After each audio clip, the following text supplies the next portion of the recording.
아버지의 사랑을 노래하고 싶습니다. 아버지 사랑, 아버지 사랑 내가 노래해. 아버지 은혜 내가 노래해. 그 사랑 변함없으신 거짓없으신 성실하신 그 사랑 갈때 꺾지 않으시는 꺼져가는 등불 끄지 않는 그 사랑 변함없으신 거짓없으신 성실하신 그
생명도 천사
우리가 믿어야 되는 내용도 십자가입니다. 우리가 무엇인가를 해서도 아니고 우리의 믿음을 나를 위해 구원하신 그 십자가를 향한 우리의 믿음을 늘 항상 주님 앞에 올려드리는 고백하는 우리가 됐으면 좋겠습니다. 어제 저는 저희 찬양팀에서는 잠시 그 마커스 찬양 집회 잠시 어제 다녀왔습니다. 찬양 리더자가 끊임없이 주님을 고백해요. 어디서 저렇게 풍성한 은혜가 저렇게 흘러나올까 잠시 고민을 해봤어요. 그 리더자는 얼마나 평상시에 주님을 날마다 고백했기 때문에 그런 풍성한 고백의 은혜가 그 집회 가운데 1시간 20분이라는 시간 가운데 쉬지 아니하고 주님을 고백하는 거예요. 여러분의 한 주간 동안 우리 예수님을 정말 많이 고백하며 살기를 원합니다. 자판기에 뭔가를 누르면 버튼을 누르면 음료수가 나오듯이 그냥 누가 누르지 않아도 그냥 예수 그냥 지나가다가 잠깐 돌멩이에 넘어질 뻔해도 예수 끊임없는 예수님을 향한 우리의 고백이 정말 넘쳐날 때 우리에게는 그 능력이 임할 줄로 믿습니다. 무엇인가를 해결하려고 하는 게 문제가 아니라 그 자리에 감사의 고백을 더했으면 좋겠습니다. 감사가 넘쳐날 때 우리 주님의 능력이 우리에게 임하실 줄로 믿습니다. 이 시간 전능하신 주 놀라우신 그 사랑을 이 시간 함께 찬양하고 싶습니다.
나를 주 위하여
주님 놀라시는 완전하신 사랑 나의 죄 위하여 십자가 지신 주 생명을 주시고 자유케 하셨네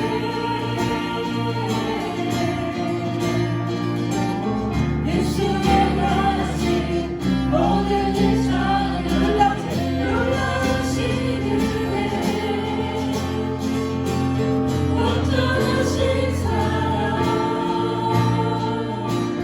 나의 죄 위하여 십자가 지신 주 생명을 주시고 자유케 하셨네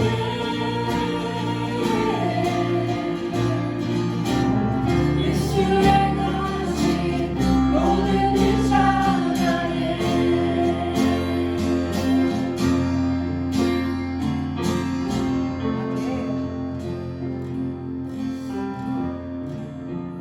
어떤 목사님이 이런 말씀을 하시더라고요. 예수님이 제자들의 발을 씻기셨어요. 그럴 때 우리 예수님을 종의 모습으로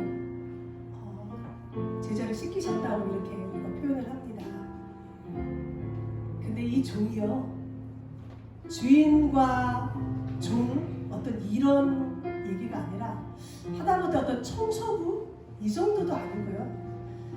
정말 우리 안에 있는 고백하기 싫은, 고백하고 싶지 않은, 어찌 보면 나도 모르는 우리의 죄의 쓰레기를 친히 담당하셨던 그 종 대신 예수님을 여러분이 항상 생각하셨으면 좋겠습니다. 감격하지 않을 수가 없죠. 우리 오늘 마지막 찬양 이렇게 고백합니다. 한 가지 이유로 주님께 감사하겠습니다.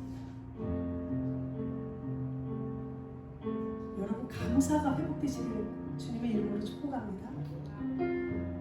나의 신앙이 지금 잠시 정체, 감사가 회복되면 모든 게 저는 회복될 줄 믿습니다. 곧 그날에 나의 힘이 다하고 나의 삶의 여정이 마치는 그날을 우리는 모두가 다 맞이할 것입니다. 이곳에서 주님을 만나지 않을 사람은 없거든요. 그때 여러분 주님 앞에 감사와 찬양의 고백이 지금보다도 더해지길 원합니다. 근데 우리가 연습하지 않으면 얼마나 낯설겠어요? 매일의 삶 가운데 감사와 찬양이 넘쳐나는 우리 사랑의 교회 모든 성도님들이 되기를 주님의 이름으로 축복합니다. 찬양합니다.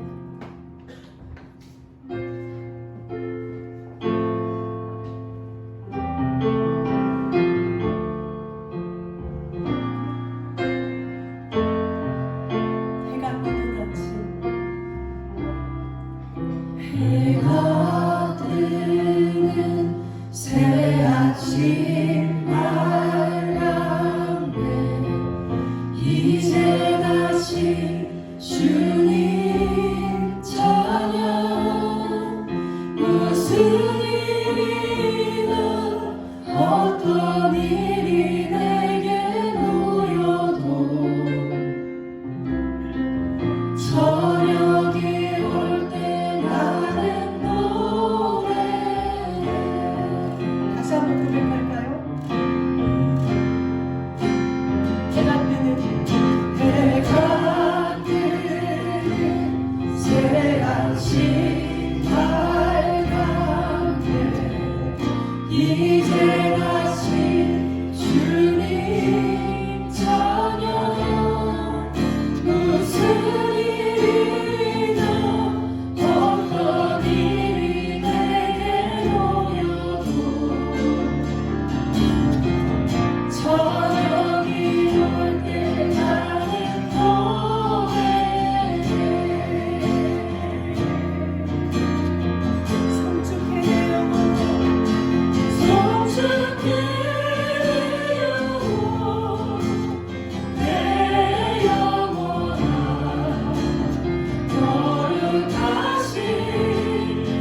보이지 않는 손으로 끌어가고 계시는 그 주님을 보게 하여 주시옵소서. 그리고 그 주님을 향한 감사의 찬양이 쉬지 아니하도록 넘쳐나도록 주님 우리에게 믿음을 더하여 주시고 고백할 수 있는 용기를 더하여 주시옵소서. 오직 예수 그리스도의 그 보혈의 그 피로 인하여서 오늘도 새 부대가 되게 하시고 새 영으로 새 그릇이 되어서 새 피조물이 되어서 하나님의 그 놀라우신 능력의 말씀을 다시 한번 받아 예수 그리스도로 인하여서 다시 한번 살아갈 수 있는 능력과 힘을 오늘 또한 공급받게 하여 주시옵소서. 그리고 그 힘으로 살아가게 하여 주시옵소서. 이 시간 함께 기도하며 주님 앞에 나아가겠습니다. 하나님의 중심하고 찬양을 감사합니다. 주님을 만나는 할렐루야. 우리 옆에 분들 앞에 분과 서로 축복하며 인사하겠습니다. 빛이 있으라. 빛이 있으라. 예수 그리스도의 생명을 위해 복음의 빛이 우리 심령에 가득가득 비춰지기를 간절히 축원합니다. 여러분들은 혹시 여름과 겨울 중 어느 계절을 더 좋아하시나요? 여름을 좋아하시는 분 한번 손 들어보세요. 여름을 좋아하시는 분. 그러면 겨울을 좋아하시는 분. 그러면 소를 안 드시는 분은 어느 계절을 좋아하십니까? 봄을 좋아하시는 분. 가을을 좋아하시는 분. 예수님만 좋아해요. 설문조사하는 시간은 아니지만 한번 여쭤봤습니다. 각자의 취향이 다 다르죠. 여름이 좋은 사람이 있고 겨울이 좋은 사람이 있고 봄, 가을이 좋은 사람이 있고 다들 취향이 다르지만 저는 겨울보다는 여름을 좋아하는 편입니다. 물론 요즘처럼 장마가 계속되고 푹푹 찌는 무더운 여름을 좋아하는 사람은 별로 없을 거예요. 그럼에도 불구하고 제가 겨울보다는 여름을 좋아하는 이유가 있어요. 겨울만 되면 남모르는 어려움을 겪기 때문이죠.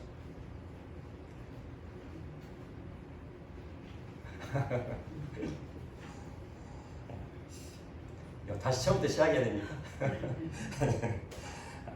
제가 겨울보다 여름을 좋아하는 이유는 남모르는 어려움을 겪기 때문이에요. 이게 꽤 오래됐습니다. 제가 직장 생활할 때에 겨울에 통근버스를 기다리다가 이렇게 되었는데 언제부턴가 양 발가락에 동상이 걸렸어요. 그래서 겨울이 되고 찬바람이 불어올 때면 어지없이 동상이 재발되는 것입니다. 발가락이 부어오르죠. 그리고 발가락이 부어오르는 것은 그래도 견딜만 하죠. 근데 가장 힘든 것이 무엇이냐? 가렵다는 거예요. 아마 동상 걸리신 분들은 그 고통을 이해하실 겁니다. 이렇게 안 해도 몰라주는 남모르는 아픔이 떠나갈 때가 있죠. 그것은 따뜻한 봄바람이 찾아올 때예요. 정말 신기하게도 따뜻한 봄바람이 찾아오면 눈녹듯 재발해 있는 동상이 사라진다는 것이죠.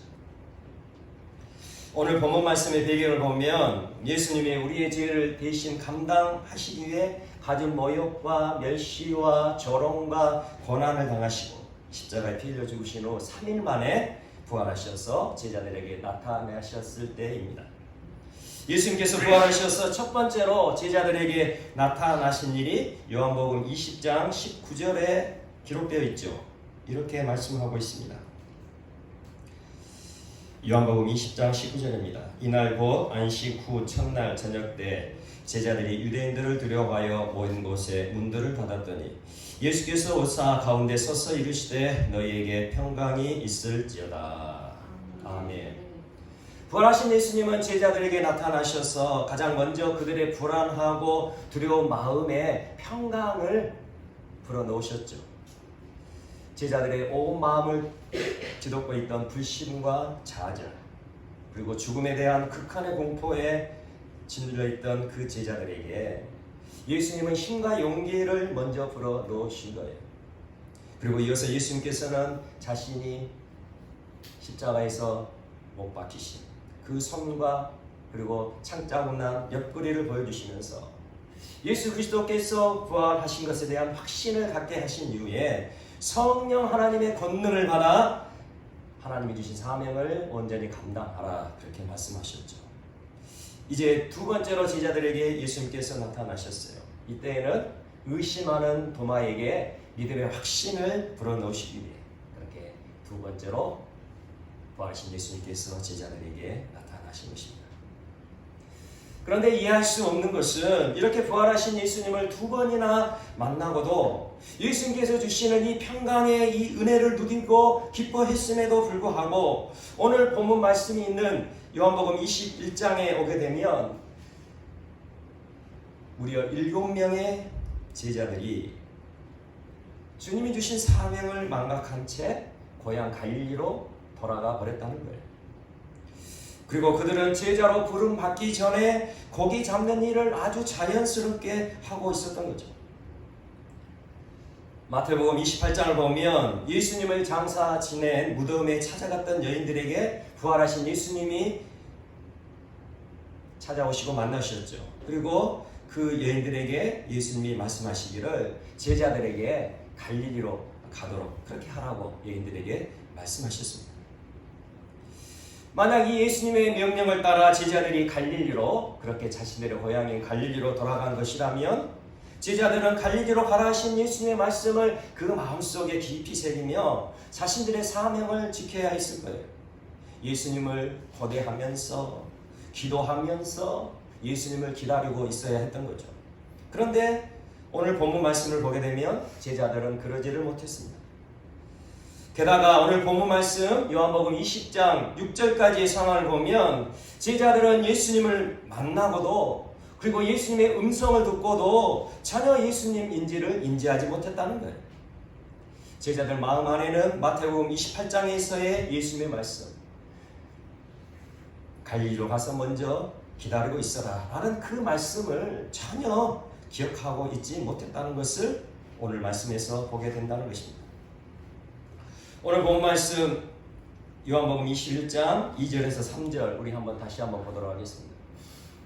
2절에서 3절 함께 읽겠습니다. 시작. 시몬 베드로와 디두모라 하는 도마와 갈릴리 가나 사람 나다나엘과 세베대의 아들들과 또 다른 제자 둘이 함께 있더니 시몬 베드로가 나는 물고기 잡으러 가노라 하니 그들이 우리도 함께 가겠다 하고 나가서 배에 올랐으나 그날 밤에 아무것도 잡지 못하였더니. 아멘.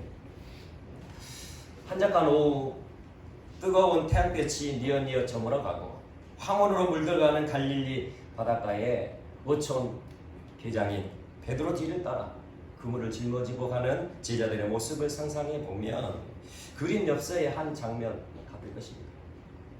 그러나 여기서 우리는 한 폭의 수치화처럼 다가오는 그들의 고즈넉한 모습 속에 숨어있는 살쾡이가 핥히고 간 깊은 상처와 패인고를 보아야만 할 것입니다. 예수님께서 두 번이나 친히 찾아오셔서 위로하고 격려해 주시고 평강을 부으셨건만 그들의 마음을 낙담하게 하고 좌절하게 한 이유가 무엇인지, 다시 물고기를 잡으러 가야만 했던 그 이유가 무엇인지를 우리는 알아야 한다는 것이죠. 혹자는 이 제자들이 예수님께서 십자가에서 고난당하고 못 박혀 죽으실 때에 예수님과 함께하지 못하고 스스로 살 궁리만 하여서 예수님을 버리고 도망가였던 그 부끄러운 과거 때문에 이렇게 좌절하고 낙심하고 다시 물고기를 잡으러 갔다라고 말을 합니다. 지극히 당연하고 맞는 말이겠죠. 3년 반 동안이나 함께 먹고 자고 하나님 말씀을 듣고 예수님과 함께 하나님의 복음을 전하였던 제자들이었기에 가장 절박하고 위급한 상황이었던 그 순간에 예수님을 내팽개치고 도망쳐 버렸던 일은 그들에게 너무나 큰 부끄러움과 수치로 다가온 상처이었을 것입니다.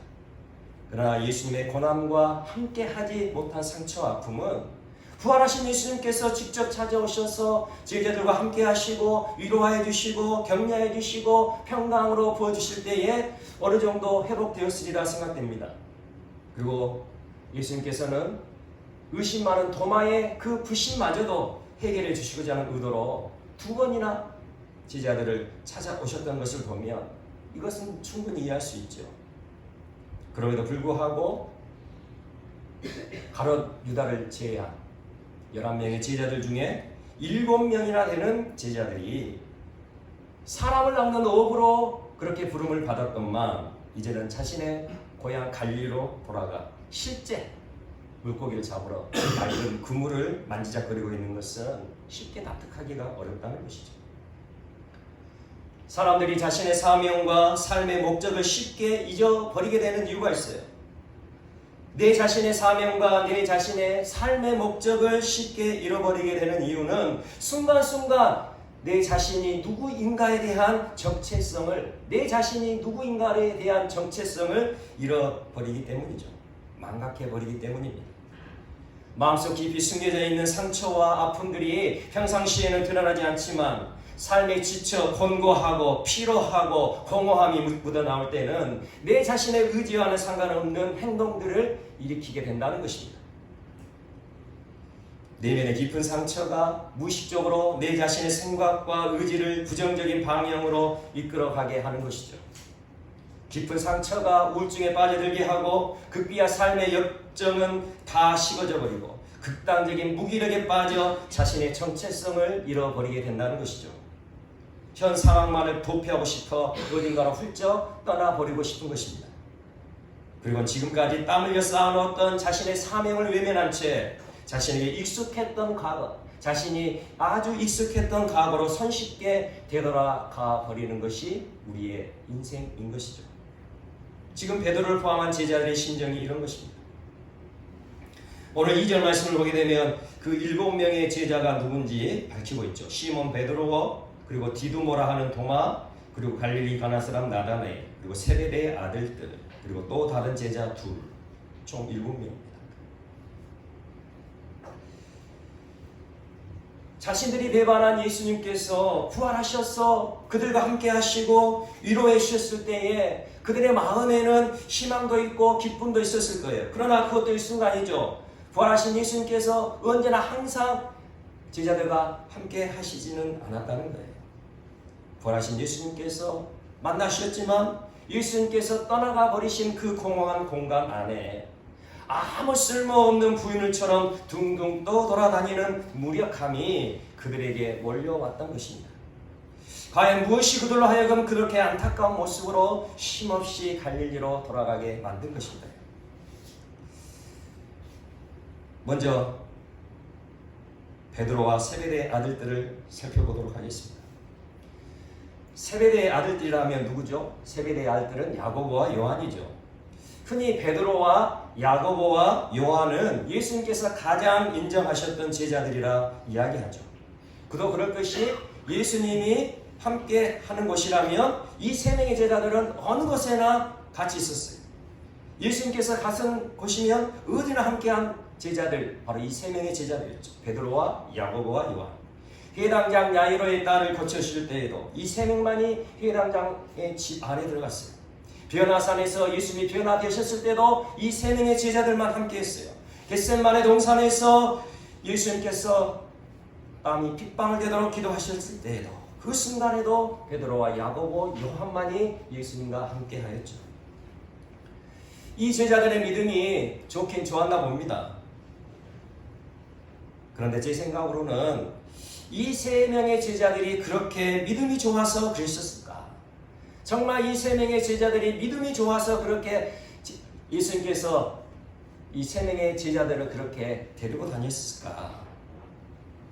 그런 생각을 해보면서 마치 물가에 내놓은 어린아이 같아서 예수님이 언제나 함께 하실 수밖에 없었던 제자들은 아니었을까 생각해 봅니다. 이 세 명의 제자들을 보게 되면, 성경을 통하여 이 세 명의 제자들의 모습을 보게 되면 예수님을 힘들게 한 적이 한두 번이 아니었어요. 베드로는 물 위를 걷는다고 하다가 그렇게 잘난 체 하다가 익사할 뻔했죠. 그리고 예수님께서 십자가에서 고난당하시고 죽으셔야 한다는 그 말씀을 하실 때에 절대로 죽으셔는 안 된다, 절대로 십자가에 죽으셔는 안 된다, 그렇게 예수님을 마치 책망하듯 그렇게 말하다가 예수님께 사탄아 물러가라, 그런 책망을 받기도 했습니다. 또한 야고보와 요한은 어떻습니까? 이 제자들이 또 만만치가 않아요. 예수님께서 이제 왕이 되시면 한 잔씩 달라고 자기 어머니까지 대동해서 로비를 벌인 제자들. 그가 예수님께 여단 맞았죠. 그리고 예수님을 영접하지 않는 사마리아 그 동네에 하늘에서 불을 내려 불살라 버릴까요? 하다가 예수님께 엄청난 고통을 받았던 제자들, 바로 야고보와 요한이었습니다. 이렇듯 수많은 실수와 사고를 저지르는 이 세 명의 제자들을 어떻게 예수님께서 그저 홀로 남겨질 수가 있었겠어요? 예수님이 안 계시는 동안 어디로 튈지 모르는 넙비공 같은 이 제자들을 예수님은 꼬박꼬박 챙기셔야 했기 때문에 가는 곳마다 나와 함께 가자, 나와 함께 가자, 이 세 명의 제자들을 그렇게 챙기신 것은 아닌가, 그렇게 저는 생각을 해봅니다. 마치 우리들의 모습은 이와 같지 않은가요? 예수님을 믿고 따른다면서도 여전히 내 생각을 주장하고 내 자랑을 하고 때로는 살벌하고 냉담한 마음으로 이웃을 대하는 마음들이 우리에게 있지는 않느냐 이 말이죠.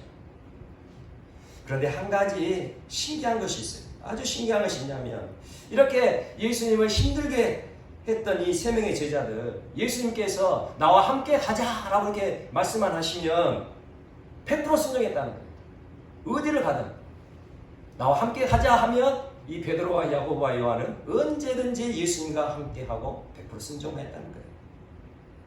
이 세 명의 제자들은 연약하고 부족하였지만 하나님 나라 복음의 역사를 펼쳐나가는 능력 있는 사도들이 되었어요. 그 이유가 무엇이냐 생각해 보면 끝까지 예수님과 함께하는 그 믿음이 있었기에 그렇게 믿음 있고 능력 있는 사도의 그 사명을 감당할 수 있었을 것이라 그렇게 생각되어집니다. 이제 갈릴리로 되돌아간 베드로와 야고보와 요한 이 세 제자들, 그 마음 안에 해결받지 못한 이러한 상처들이 있었다는 거예요.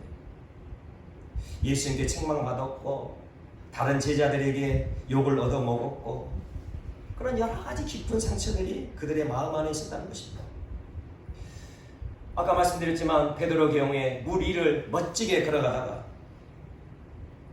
인류 역사상 물 위를 걷는 사람은 이 베드로와 한 명밖에 없을 거예요. 그렇게 물 위를 멋있게 걷다가 거친 풍랑이 몰아치자 그 풍랑에 놀라 물먹었던 경험, 참으로 치욕적인 경험이었을 거예요.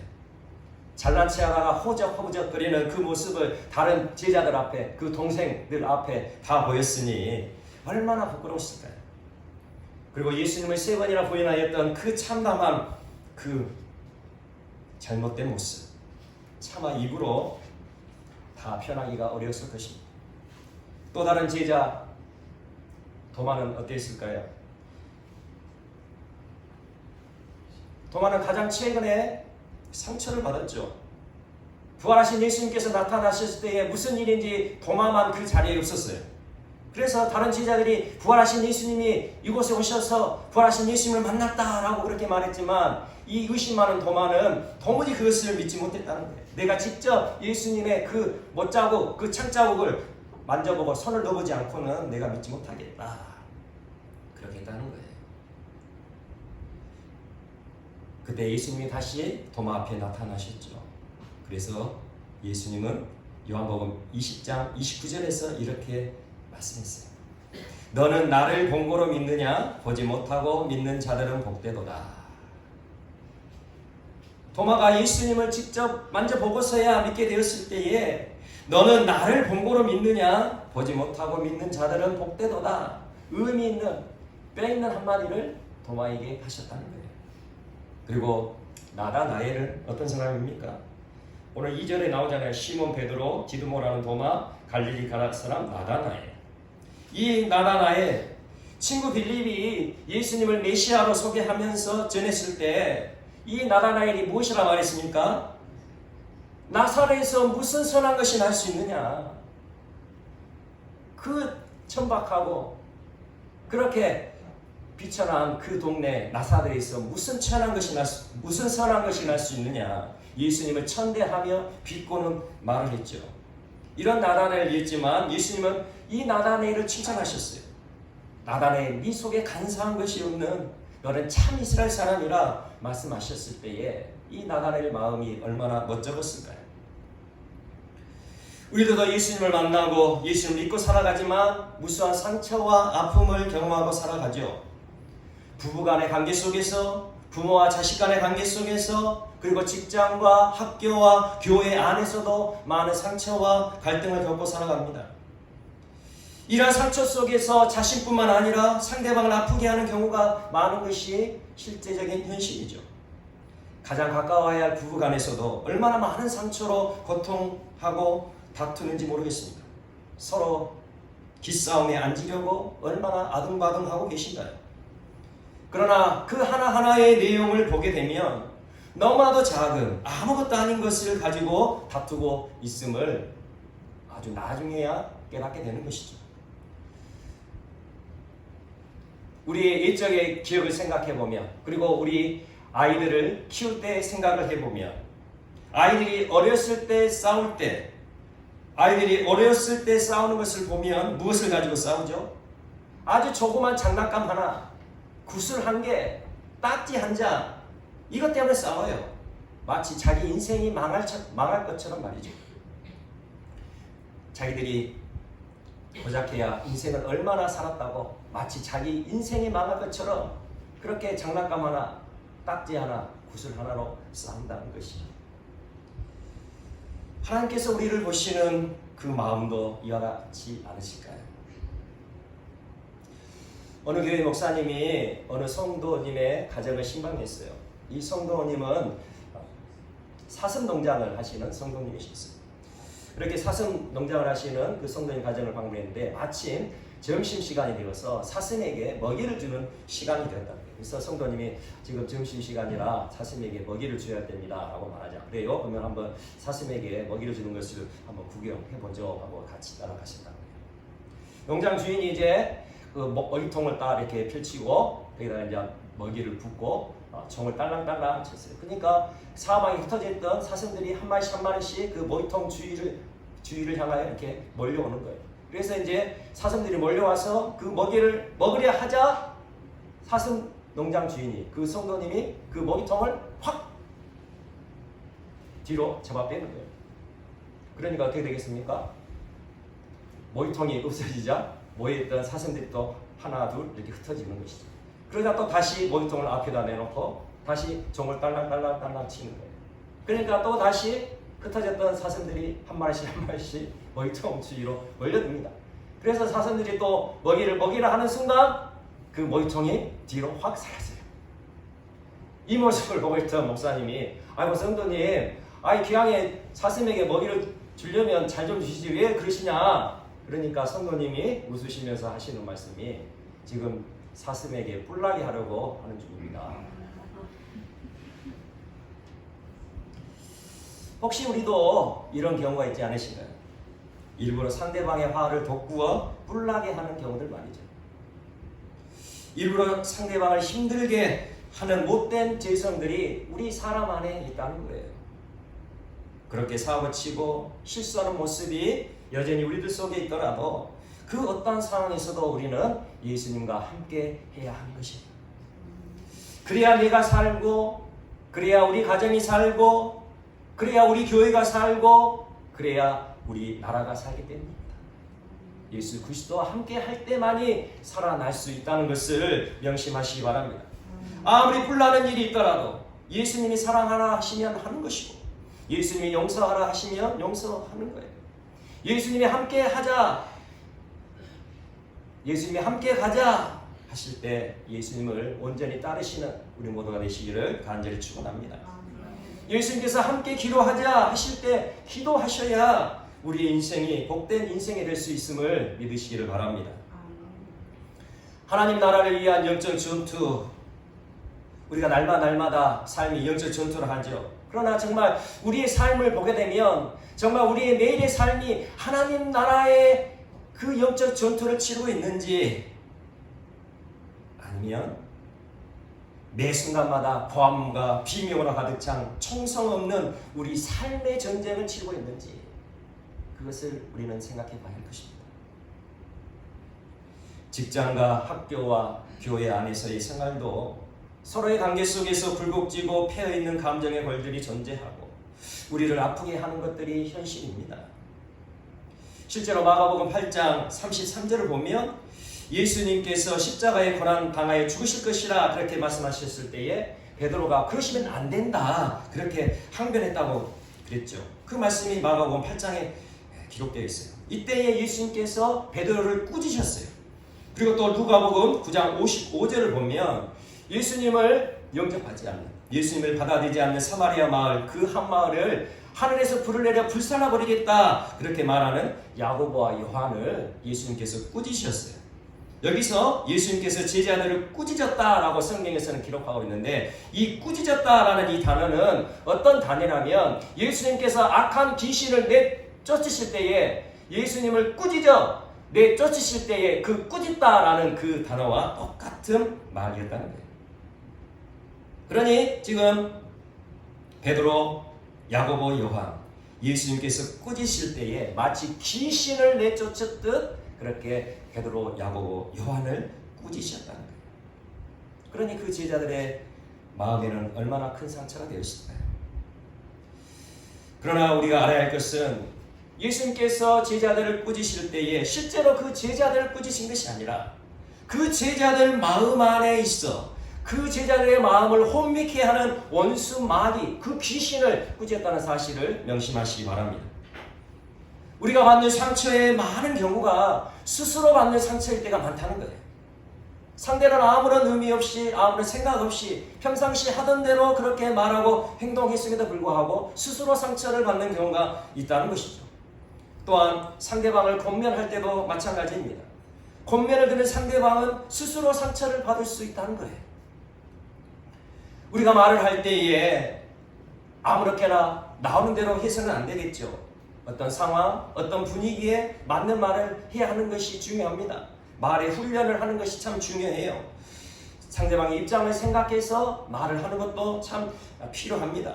그러나 우리가 알아야 할 것은 아무리 상대방이 상황과 분위기를 고려하고 상대방을 이해하려고 그렇게 말을 할지라도 상처를 받으려고 하는 사람은 상처를 받을 수밖에 없다는 것이죠. 그러니 우리 자신이 먼저 준비되어 있어야 됩니다. 우리 자신이 먼저 예수님이 주시는 생명과 능력으로 무장이 되어 있어야 된다는 거예요. 내 마음에 예수 그리스도의 생명과 그 예수 그리스도의 능력이 내 마음속에 채워져 있어야 된다는 거예요. 그래서 우리의 마음을 상처내고 후회되는 그 어떤 말이 나에게 들지라도, 그 어떤 행동이 나에게 다가올지라도 능히 그 예수 그리스도의 생명과 능력으로 물쳐내야 된다는 것입니다. 이것은 쉽지 않은 일입니다. 그러나 예수님과 함께 할 때 반드시 이루어질 수 있음을 기억하시기 바랍니다. 예수님이 함께 하시면, 예수님이 내 안에 함께 하고 계시면 상대방이 나를 일부러 화를 돋구고 뿔을 내려고 그렇게 내 안에 상처를 내는 그 흉내는 그 말과 행동을 할지라도 우리는 넉넉히 그것을 이겨내고 참아내고 견뎌낼 수 있다는 것이죠. 오히려 그를 위로하고 그를 위해 기도할 수 있는 것입니다.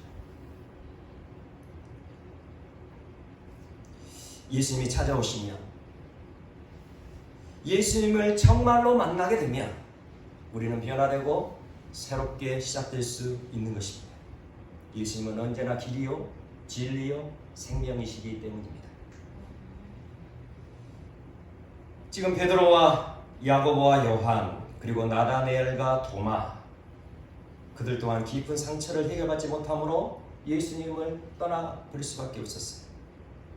익숙한 자신의 과거로 되돌아올 수밖에 없었다는 것이죠. 그리고 오늘 이름이 나와 있지 않은 제자 2명이 있어요. 2절 후반절에 보면 또 다른 제자 2이 함께 있다니. 다른 5명의 제자들의 이름을 밝혔는데 굳이 이 2명의 제자들의 이름은 밝히고 있지는 않습니다. 그런데 이렇게 이름이 나와 있지 않는 제자들의 그 마음에도 숨겨진 상처가 있었을 거예요. 이름이 나와 있지 않는 2명의 제자, 누구인지는 아무도 모릅니다. 천국 가야 알겠죠. 사랑하는 여러분, 그런데 여기에 기록된 또 다른 제자들, 이름이 기록되어 있지 않는 또 다른 제자 2명, 이 2명이 바로 우리일 수 있다는 사실을 기억하시기 바랍니다. 마음의 상처는 쉽게 밖으로 드러나지 않는 법이에요. 이 제자 2명도 자신의 상처를 밖으로 드러내 보이지 못했던 것 같아요. 자신 혼자 끙끙 앓으며 가슴 아리로 고통당하며 아무도 나를 이해해 줄 사람이 없다고 한탄하고 있었던 것 같아요.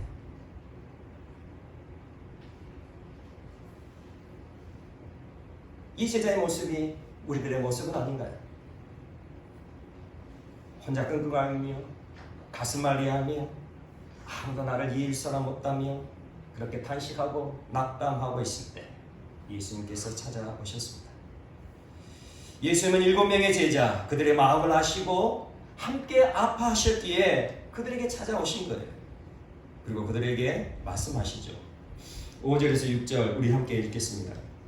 5절 6절 시작. 예수께서 이르시되 얘들아 너희에게 고기가 있느냐 대답하되 없나이다. 이르시되 그물을 배 오른편에 던지라 그리하면 잡으리라 하시니 이에 던졌더니 물고기가 많아 그물을 들 수 없더라. 아멘. 얘들아 너희에게 고기가 있느냐. 얼마나 친근하신 음성이신가요? 너무나 친근한 음성이시죠. 얘들아 너희에게 고기가 있느냐. 제자들이 아무것도 없습니다. 그렇게 대답하자 예수님은 다시 말씀하시죠. 그물을 배 오른편에 던지라 그리하면 잡으리라. 그리하면 잡으리라. 예수님은 상처받고 찢겨지는 아픔에 고통하는 우리에게 말씀하고 계세요. 얘들아 너희에게 고기가 있느냐. 사랑하는 얘들아 너희들에게는 내가 있어야 해. 너희의 그 상처난 마음은 그 어떤 것으로도 고칠 수 없어. 오직 나를 믿어야 해. 진리 된, 생명이 된, 길이 된 나를 믿어야 돼. 그리하면 치유되리라. 그리하면 회복되리라. 그리하면 채워지리라. 그리하면 살아나리라. 그렇게 예수님이 말씀하고 계시는 거예요. 이때 베드로가 또 그냥 있을 수 없잖아요. 우리 7절 보겠습니다. 7절입니다. 7절 읽겠습니다. 시작. 예수께서 사랑하시는 그 제자가 베드로에게 이르되 주님이시라 하니 시몬 베드로가 벗고 있다가 주님이라 하는 말을 듣고 겉옷을 두른 후에 바다로 뛰어내리더라. 아멘. 베드로는 예수님께서 찾아오신 것을 알고는 그 배에 그냥 있을 수가 없다는 거죠. 지금 배와 예수님이 지금 서 계신 그 해변가하고는 수백 미터의 거리가 지금 떨어져 있는 상황이에요. 그런데 베드로는 지금 예수님이 찾아오셨구나 그것을 알게 되었을 때에 그냥 그 배에 머물러 있을 수가 없었다는 거예요. 그래서 어떻게 했다고요? 베드로는 바다로 뛰어내렸다.